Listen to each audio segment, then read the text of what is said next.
Welcome to the NitWits, a weekly roundtable discussion on the Penn State Nittany Lions, now in its 28th season. Our panel features a longtime Penn State media and NitWits tag team, Neil Rudell of the Altoona Mirror and Mark Brennan of Lions 24/7 with Fight on State. And each week we welcome a former Nittany Lion as our special guest analyst. The NitWits are brought to you by Irwin Financial, Raymond James, a firm foundation for your financial future. By Reed and Solani Orthodontics, providing friendly, family-focused orthodontic care in Altoona, Bedford, and Huntington. By Kogan Electric, lighting the way for you. By Blair Candy Company, the one-stop shop for all your tailgating needs. Candy, snacks, paper supplies, and more. By Dorman's Jewelry, the answer is always Dorman's. By Harry's Construction, if you can dream it, we can create it. By DeLeo Games, serving the community since 1945. By Keller Engineers, delivering results, exceeding expectations. By Lions 24/7 with Fight on State, your online home for Penn State football and recruiting coverage. And by the Altoona Mirror, featuring Penn State Game Day every Friday and Penn State Extra every Monday.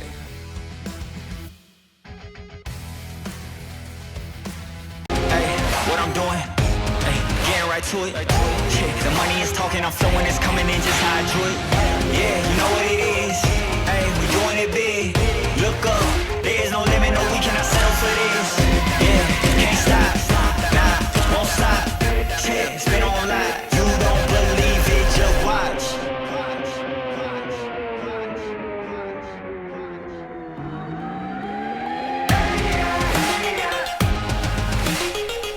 Welcome into Nittany Nation Overtime. I'm Neil Rudell, as usual, joined by Mark Brennan and Spider Caldwell. You know, we're trying to think what title do we want to give Spider, and it really should be Penn State Legend. Yes. Goodwill Ambassador. I appreciate that, guys. Always great to be here, you guys. It's always great to have you. I think it's you've awesome. made an annual appearance for a few years. And I'm not sure why you want an old washed-up equipment manager, but always appreciate being here. Love talking Penn State football. That's right. 28-10, Penn State defeats Michigan. I'm feeling good. Did not have to go to the 31. I think 31, they lost 7 games in a row. Might have been the school record. And they were on pace. So they went up to Michigan State and really reestablished some of the things people have been looking for maybe all year, between the defense and the ground game. And I think everybody had to feel great for Terry Smith with a Gatorade bath carried off the field. I think the last guy to be carried off the field probably was Joe after 4:09. Yeah, there are some skeptics out there who are like, oh, hang a banner or whatever. They're completely missing the point. I mean, what that was about was the love of the players for Terry Smith and the understanding of the players of what he's gone through. I mean, he was put in a very difficult situation, and credit to him for embracing it. And somehow he convinced these guys not to give up on themselves. And so that's what that's about. That wasn't about thinking you won a championship. That was about loving a coach who did an unbelievable job. And it kind of makes me a little angry when I see people looking at that the wrong way. Now that's the vast minority, but you do see some of that out there. So I was down there on the field, and the genuine love for that guy that those players have after everything they've gone through was palpable. It was just very cool to see. Well, Mark, I literally was in tears. Yeah. I'm watching that game, and I just the emotions I felt for Terry and knowing Terry all these years, and I know he wanted that so bad, and we wanted it for him, I mean, we're talking about a guy that walked into the quarterback club luncheon the day before and literally had a standing ovation. And that's how much these fans love him. Well, and you know him from the time he was a player, Yes. and he as a kid he was kind of that same guy, brought up the same way, Penn Stater, right? Yeah, he came in. He was 100, and I think he told the quarterback club luncheon. He said, I come in here. I was 145 pounds when I came in the door. When he played wide receiver. So what? And one funny line was after the game, the 5 offensive linemen came out, and I said, which was heavier, Terry or the Land Grant Trophy? And I said, well, Terry, he was just like lifting up a stick. But I'm sure he was as light as air, and rightfully so. Credit to him and congratulations to him. Yeah, what I really liked about it was the humility. How he tried to deflect everything. Yeah, sure, it was a lifetime moment for him, but he felt good for the players. And look at these players that in the midst of this kind of year, I mean, took that win to get to 4-6. You know, whether it's Dennis Sutton, Katron Allen, Nick Singleton, these guys all sort of stuck with this operation through this year. They're still talking about a bowl game potentially if they would, you know, get there. We'll see what would happen then, and that's all due to Terry. And I would also say after the game, Zane Durant said, not Zane Durant, I'm sorry, Dennis Sutton said he dedicated the win to Terry, but he also dedicated to Coach James Franklin. And listen, you know, these guys still have a lot of love for James, and I think it's such a credit to them that even though they lost the coach that they love this new guy, but they have kept fighting. So the players said all the right things. Terry said all the right things. It was just it was a feel-good thing. And in this world, how often do we have feel-good things? And that's why it kind of bugs me, obviously, when people are skeptical about it. Well, on the field, though, they really committed to the run, the game-clinching touchdown, 13 all runs except for the little shovel pass. That these little pitchers are now pass attempts. Yeah. But you know, they committed to that. I got to give their offensive line credit. Glad they got their kudos afterwards, and the way the defense played. Well, I mean, deep pass in the second quarter ends up. It's amazing how that happens. You know, you throw a deep pass, and all of a sudden they're playing honest the rest of the game. And credit Kotelnicki. I mean, he saw what was happening. They put that game on the shoulders of their offensive linemen. Mm-hmm. It wasn't going great enough, but they committed to it. And then Katron, I mean, it's unbelievable to think that in 3 Big Ten games before the coaching change, he was averaging 12 carries per game. And since then, 24. And you're seeing what's happening. And Spider, you've been in enough games at Michigan State. You better be able to run the ball up there no matter what the weather is against those opponents. Well, and you could tell in the second half, you really could tell the offensive line was starting to take over. They were pushing guys down the field. You know, and you look at that 9-minute drive at the beginning of the fourth quarter. I mean, that was old school Joe Paterno football there. Yep. I mean, just run it down your throat and just mow those guys over. And that was an impressive drive that, you know, burned that clock up so much. And you know, and then they said, and just in the reverse of that, you know, with the defense, you know, held strong there at the end too. And you know, we got the ball back on that turnover, and then another nice big drive downfield. So it was just you know, it was nice to see us in the fourth quarter really start to put away a game. Yeah. Right, 181 yards for Katron. He now is 138 away from Evan Royster's all-time rushing record. We're going to take a break and be back here. The Nitwits have gathered, and we'll be right back. The Nitwits are being brought to you by Irwin Financial Raymond James, a firm foundation for your financial future. By Reed and Salaney Orthodontics, providing friendly, family-focused orthodontic care in Altoona, Bedford, and Huntingdon. And by Kogan Electric, lighting the way for you. You're watching Nittany Nation Overtime. There's your bio. Oh, Nice. whoa.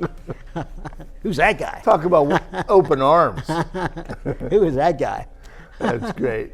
Hey, we'll get to a little bit more with Spider in terms of, you know, he's very familiar with the Nike and now an Adidas deal. So we'll hit that as we go. But Ethan Grunkemeyer now has made, you know, 4 starts. And, you know, he took I thought he had a lot of time. He did some good things. Terry was a little bit critical. He said it was just so early on, but he liked the way he picked up some first downs on the ground in the second half and kept the chains moving. Threw a beautiful pass to Ross. Ross has really turned out well, but I think Grunk still needs some work on letting the ball go. Yeah, and exactly. I think there were 2 sacks in that game, and definitely one of them was when he just held the ball way too long. But, I mean, remember, he's still a kid who's kind of learning. I mean, redshirt freshman making his 4th start. To me, that was his least polished game, but I'm okay with that because he didn't make the killer mistake. Right. Yeah. And that's what you would have hoped from the very beginning, that you would allow your offensive line and you would allow your workhorse running backs to be the ones who take the pressure off of Gronk. And that's exactly what happened. I mean, second half, he threw, 2 passes? And one of them was the little pass for the touchdown. So nothing wrong with that. Winning in the Big Ten, we've learned it this year, right? Any wins are a good win, and they found a way to do it. But I think that's something he's going to be able to go back, look at tape, and learn from. Yeah, he just seemed much more poised these last couple games. You can just tell he's getting more comfortable and just relaxed, and I think that's he's being more effective. And he's doing just what we need, to now win these games, I think. Well, and leadership, leadership in the huddle. Yeah. I mean, he's been that part of it has been. He walked into 2 atmospheres at Iowa and Ohio State. That Spider, again, as well as anybody. You've been down on those fields, and you know how loud and you know how mean those people can be. And that kid wasn't rattled at all. Yeah, the command of the line of scrimmage has been terrific. And you mentioned Kotelnicki and gave deserved kudos on this game, and Jim Knowles too. I know it's taken a while, but he's really unleashed these guys. And Denai, I think, had 13 pressures, a couple sacks. They've really gotten after, they've been more aggressive defensively. I don't know if it's these guys that picked it up or maybe he's adjusted some things. And again, it did take a while, but they fixed it Saturday. Well, what they're saying is they made things a little bit more basic, but I also think there may be something to the fact that some of the pressure was removed. Once you get into a string of losses, you could do one of 2 things. You could clam up or you could just say, you know what, bleep it. We're going to go get after it. And it sure looked to me like in the second half of that Indiana game, they said bleep it, and they just let it loose and started playing free and having fun. Well, I'm glad you're bleeping. Well, I am. I'm going to grab this note off of you. I'm waiting for a win so I can show people. It's like an invitation envelope from George Costanza. Stay away from me. Don't look the envelope. What are some of the other things that you liked in this game? How about Darius Dixon, the freshman? Well, and I thought, I thought great job with him, and I thought Campbell, was flying around the ball, especially, and then obviously Dennis Sutton is he was really on fire. I mean, he was just a man on a mission that game, and just to see you just feel the cohesiveness of the defense coming more together, and that's impressive. Yeah, the confidence they had in Dixon to give him his first start. A.J. Harris apparently couldn't go. And then, a surprise of surprises, he's available in the media room afterward. And that was, I don't think anybody expected that. James Franklin had a policy where true freshmen weren't allowed to meet with the media until, after their first season. And that obviously has changed. And he went in there and acquitted himself really well. So did well on the field. Yeah. And he's a playmaker. You could see he's always seems to be near the ball. Even the one play that was called back, he's always right there. So giving him an opportunity, and he made it work. On the other side, they started Kobe Howard, and not a lot worked, but at least they gave him more snaps. So not afraid to go younger, obviously, at this point of the season. Yeah, I thought their tackling in the secondary, Tracy, Washington, of course, Wheatley. After the first play. Was good. Special teams, Gabe had a really good game. I would have liked to see Terry take the field goal before the end of the half, especially with the kind of year that Barker is having. At this point, I guess we're nitpicking, right, on things. To me, if I'm nitpicking, I would have thought offensively, I wish they would have tried a few more deeper passes earlier in the game even. I thought it took them a while to kind of get there. But, you win a game finally. And it was weird because once that was 14-10, I don't know about you guys, but I never got the impression. I thought they could have played 20 more quarters in Michigan State. Wasn't going to score against that defense. So maybe that in part dictated what their play calling was. Okay, they're telling us to take another break, and we'll be back right after this. The NitWits are being brought to you by Blair Candy Company, the one-stop shop for all your tailgating needs. Candy, snacks, paper supplies, and more. By Dorman's Jewelry, The answer is always Dorman's. And by Harry's Construction. If you can dream it, we can create it. You're watching Nittany Nation Overtime. Welcome back to the show. Penn State is on a one-game win streak, and we'll get to our Nebraska picks soon. You made a point, though, about the number of carries that Katron is averaging, since the coaching transition. And I just wonder, a lot of these coaches that have to make deals to bring players back and promises. Yeah. And, in some ways I would admire that James kept his word. It's probably a really difficult balance. I presume that was a big part of it. I don't know that for a fact, but I think at some point when you're struggling, NIL is one thing, but you're going to NIL yourself out of a job. He did. Put the best people on the field who are willing to do stuff. And that's not a knock on Nick Singleton. If you look at the numbers, though, before the coaching change, Katron's yards per carry were significantly greater than Nick's. Nick's been nothing but a great player for Penn State, nothing but a team player, and we're seeing it now. This could not have been easy for him, but he's being the part of the team guy, and I think they should have done. I know. Well, even the other day, gave him a couple cracks at short yardage, and Katron wasn't out there, and they got stuffed in the first half. Yeah, but against Indiana, though, he got things rolling. He finally. So that's what you wish you would have seen all season, but obviously we didn't. Well, we are in the midst of a coaching search. I wondered whether Spider was going to help Pat Kraft make that determination. No. I'm laying low on that one. Can you clarify that? I'm laying low on that one. I know nothing. How is this, to me it's triggered, Penn State was in the midst of this national trend of early, help fuel that trend of, and then the trend became all these guys re-upping who were potential candidates. Or losing.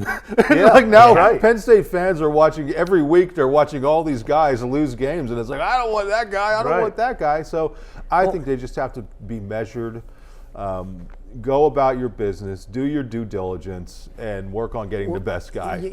I'm even thinking with Matt Roll being out of the picture now, who was that leading candidate, I'm thinking what would we do? He's coming here next week. The Rule Bowl. What? We're obviously going to root for Penn State, but if we really want him, that's a tough situation, especially for Pat, So, but now I can root against him since he's out of the picture. It was kind of clear, I think, that he knew he wasn't going to be able. He wasn't going to get the job. It didn't help that he laid the egg against Minnesota right when the Coles 2 days started after, 2 days after he was the leading candidate. But what about, to me, if they go for a guy who's in the playoff, and that has come up, they better have a backup if a guy from the playoff says no. It heated up, it looked like maybe with Elko. He's going to be in the playoff.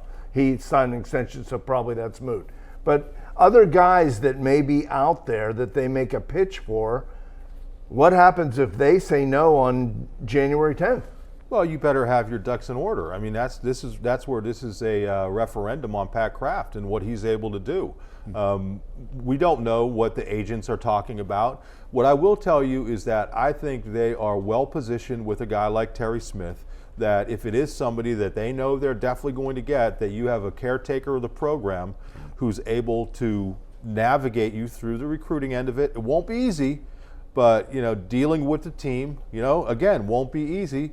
Once James Franklin gets a job, it's going to be, or once Penn State hires a coach, if it is before the portal opens up, there's going to be a short waiting period and guys could enter the portal. So there's a lot to navigate, but if Terry Smith is not the guy, I think he would be a good guy to be a caretaker of the program while you're waiting for the guy.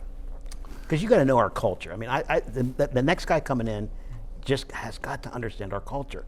And you have a guy like Terry. If it is Terry, it'd be tremendous. If it's not, you keep Terry around to be able to pass that culture on, because nobody knows as good as he does. Well, I thought one of the best things Bill O'Brien did at his introductory press conference, everybody knew he was going back to the NFL to go to the Super Bowl or however, whatever point of the playoffs that was. And I think I asked him the first question, and one of the first things he said is that they were keeping Larry Johnson. And I think that's what we're going to need to hear, or even if we don't hear it, that's going to have to be part of the plan in my view, if Terry wants to do it. I mean, he's earned the right to do whatever the heck he wants to do, but I think that would be ideal if he would be the guy who could do that. I wonder if it's a sitting head coach who decides that they're not going to take it unless they have a commitment sooner than that, that maybe it ends up being one of these high-profile coordinators that they can go to who wouldn't be leaving a program. I think it would be only one coordinator at the college level, and I think if it's not him, I don't think it's going to be a coordinator from the college level. Okay, we're going to step out and preview Nebraska and be back with our picks right after this. The NitWits are being brought to you by DeLeo Games, serving the community since 1945. By Keller Engineers, delivering results, exceeding expectations. By Lions 24/7 with Fight On State, your online home for Penn State football and recruiting coverage. And by the Altoona Mirror, featuring Penn State game day every Friday and Penn State Extra every Monday. You're watching Nittany Nation Overtime. Well. boy. You're letting boy. the graphic speak for itself. So as we come back to the shot here, I just want everybody to see that Neil demanded that we put him on the high horse. Look how much higher he is. Now that he's taken the lead, he's like... I was looking out for Spider. You're looking out for yourself. All You know right. how you- Hey, Penn State's hot. I'm a little bit hot You here did. in Good Nitwit job. in the week standings. Yep. Nebraska, the line's 10. I was a little surprised by that. I'll give you a hint. But Nebraska plays a lot of tough, close games, and I'm going to keep it close. I'm going to say Penn State 23, Nebraska 20. Wow, this was supposed to be a battle of two high-profile quarterbacks, and it didn't really turn out that way. I think Penn State's better equipped at this point to deal with a young quarterback. You're looking at a freshman at Nebraska, and I think what we're seeing out of this Penn State defense is going to make life very difficult for him. So I will go Penn State 28, Nebraska 21. Okay, Spider. I'm closer to you, Neil. I was thinking 24-20. Okay. So that's my Nice. I like it, Spider. Good work. Thank you. We call that the old squeeze. Guy's getting a little high on his horse here. We can see it. And that was Spider, my call. the wily one. I was analyzing before. What about the new? Good luck with your pick. But what about the Adidas deal and how that is going to affect things? I tell you what, that is a monumental change for the equipment manager. I'm going to give a shout out to Ben Herman, and Austin Cruz and Juan Perez. They're the equipment managers, and that changeover is going to be a heck of a headache, to be honest with you. It's funny. My first year as a student manager here in 1983, we were taking all the Adidas spot built and Rydell shoes and boxing them up, and all the new Nikes were coming in. That was the first year we were full 100% Nike shoes. We had a mixture in 81 and 82, but full Nike on 83. So, a lot of people say the deal started in 1993. That was the apparel deal, okay, and the uniform deal. But the shoes actually came in 83 full time. So, but just to change over the entire athletic department, with all the apparel, shoes, staffing, it is going to be a monumental a chore for those guys to do that. And kind of glad I'm retired from that. So It sounds like it's taken 3 guys to replace you. Thank you, exactly. So and they have 16 student managers. I only had 10. So, but yeah, the guys do a heck of a job. The job itself has gotten so much, even more involved. With the helmet communication systems and and the sideline communication system with the coaches. And all you see those the little things they have those things they sit underneath on the benches, and just that would not have been tolerated. No. And we weren't even allowed to have heaters on the sideline for years. But yeah, what they have to do now is just amazing, and how they have to. And you're working with the is it with Nittany Lion Club in the suites? Yeah, I'm actually with the suites in the club seat area, and the premium seating. And we have a new company that we partnered with called Elevate that's doing the new sales of the suites and the new. We're going to have 45 more club seats over in the west side. There's 22 new suites on that side as well. So there's going to be there's going to be venues for hosting different banquets and And all right. Well, you'll have to invite us to the Caldwell Suite. right, you got it. The Spider Suite. They're telling us to wrap up. Al Pola. We look forward to him next week. Thank you for watching Nittany Nation Overtime.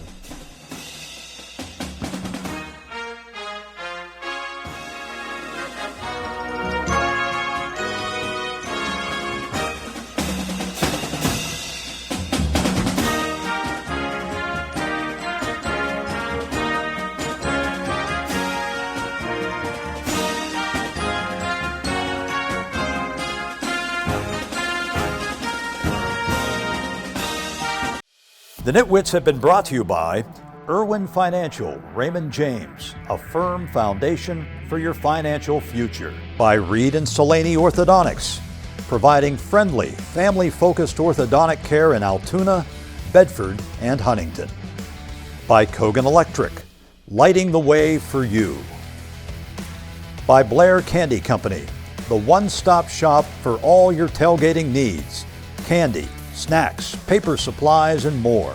By Dorman's Jewelry, the answer is always Dorman's. By Harry's Construction, if you can dream it, we can create it. By DeLeo Games, serving the community since 1945. By Keller Engineers, delivering results, exceeding expectations. By Lions 24/7 with Fight on State, your online home for Penn State football and recruiting coverage. And by the Altoona Mirror, featuring Penn State Game Day every Friday and Penn State Extra every Monday. Thanks for watching, and we'll see you next week.